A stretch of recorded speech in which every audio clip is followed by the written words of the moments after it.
In The Lord of the Rings, we meet Elrond, the wise lord of Rivendell, father of Arwen, but we never see his wife. Her name was Kelebríian, daughter of Galadriel and Keleborn, and her story is one of the most tragic in all of Tolkien's writings. Kelebríian was born in the early years of the Second Age. She grew up in Eregion, a land of the Elves near Khazad-dûm, while her mother worked with the jewelsmiths who would one day forge the Rings of Power. But when Sauron, disguised as Anatar, deceived the Elves and turned many of them to his service, war broke out. Galadriel and Kelebríian fled through the Misty Mountains to escape his growing power. They crossed the realm of the dwarves, the great halls of Khazad-dûm, but Celeborn refused to follow. He had never forgiven the dwarves for the ruin of Doriath long ago when they slew King Thingol and stole the Noglamir. Because of that, he would not pass through their gates. So for a time, the family was divided. Celeborn stayed behind to defend what remained of Eregion, while Galadriel and her daughter built a new home in the Golden Wood that would become Lothlorien. Years later, after Sauron was first defeated, the family was reunited. Sauron's power was broken in the War of the Last Alliance, when he was overthrown by Elendil, Isildur, and Elrond himself. The One Ring was cut from his hand, and his armies scattered. For a brief time, peace returned to Middle-earth. It was during this calmer age that Galadriel and Kelebríian journeyed east to find Celeborn again, and on their way they passed through Rivendell. There they met Elrond half-Elven, one of the commanders of that great war. Elrond was wise and noble but weary from centuries of struggle. When he saw Celebríian, he loved her at once, though he said nothing. Only after the world began to heal did he speak his heart. Celebríian assured Elrond that the feeling was mutual. They were married in the year 109 of the Third Age, and Celebríian became the Lady of Rivendell. In time, they had 3 children, the twin sons Elladan and Elrohir, and their daughter Arwen Undomil, the even star of her people. For many centuries, Rivendell was a place of peace. Elrond ruled with wisdom, and Celebríian brought warmth and light to their home. Life there must have been beautiful, filled with song, laughter, and quiet joy. A small refuge in a world that had already seen too much darkness. It was from her mother that Celebríian inherited the Elfstone, later given to Arwen and eventually to Aragorn, who would take its name as Elessar, the Elven Stone King. But peace in Middle-earth never lasts. Even after Sauron's fall, his creatures still lingered. The Orcs of the Misty Mountains grew bold again, preying on travelers in the high passes. In the year 2509 of the Third Age, Celebríian set out from Rivendell to visit her parents in Lothlorien, a simple journey she had made many times before.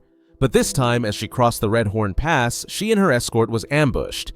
The Orcs captured her and carried her deep into the dark tunnels beneath the mountains. What followed was unspeakable. Celebríian was tortured and poisoned, tormented with both blade and venom until her body and mind were nearly destroyed. Tolkien never described every detail, only that her spirit was broken and her wounds filled with poison. Her sons, Elladan and Elrohir, hunted the Orcs down and rescued her. They brought her back to Rivendell, where Elrond used all his power and healing to save her. Her body recovered, but her spirit did not. The memory of her torment haunted her endlessly. She could no longer find joy in sunlight or peace in the world she once loved. From that day forward, her sons' hearts hardened against the Orcs. The memory of their mother's suffering never left them, and their grief turned to vengeance. Elladan and Elrohir swore to hunt the creatures without rest, spending much of their lives scouring the wilds, striking at every orc den they could find. Not for glory, but to silence the pain that had marked their family forever. In the following year, 2510, Celebríian made the hardest choice of her life.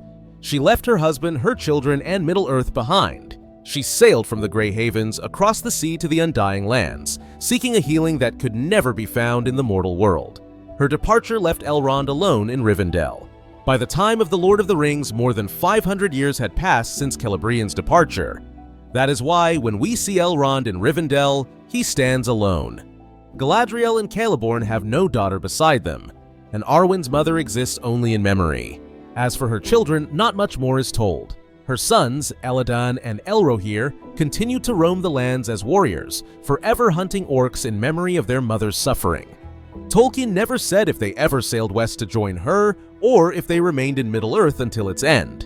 And her daughter Arwen chose a different fate. She gave up her immortality for love, and her story would become one of the most bittersweet tales of all.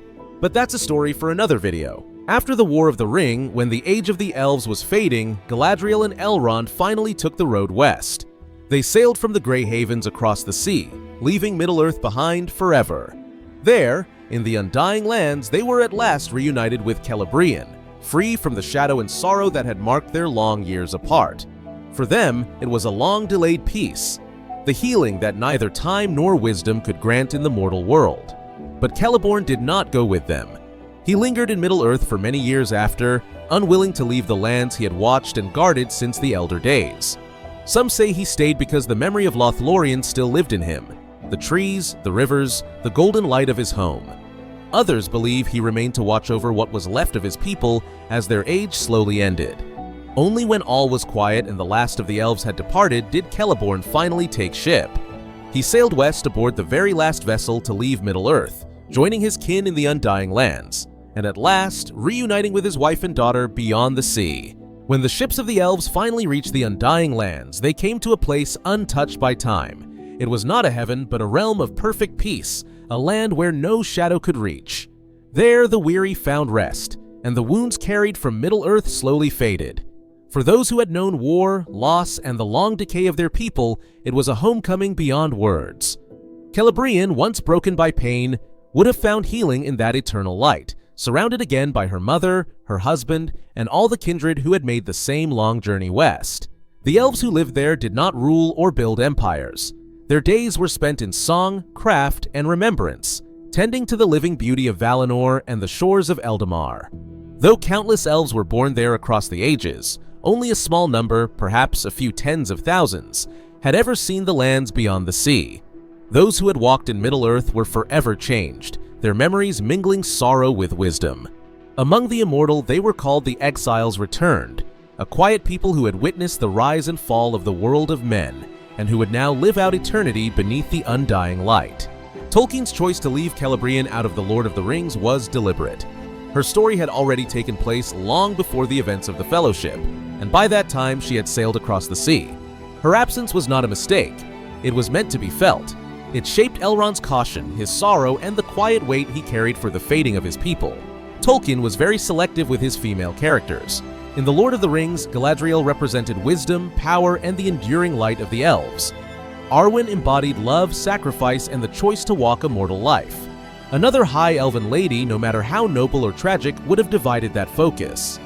Celebrían's story remained in the background, her suffering shaping others rather than appearing on the page. Even unseen, her presence left a mark. It explains the quiet grief in Elrond's eyes, the resolve of her sons, and the choices of Arwen. Like many of Tolkien's untold stories, it shows that Middle-earth was a world not only of heroes and victories, but also of loss, endurance, and the unseen tragedies that give the tale its depth. Don't forget to like and subscribe. Thanks for watching.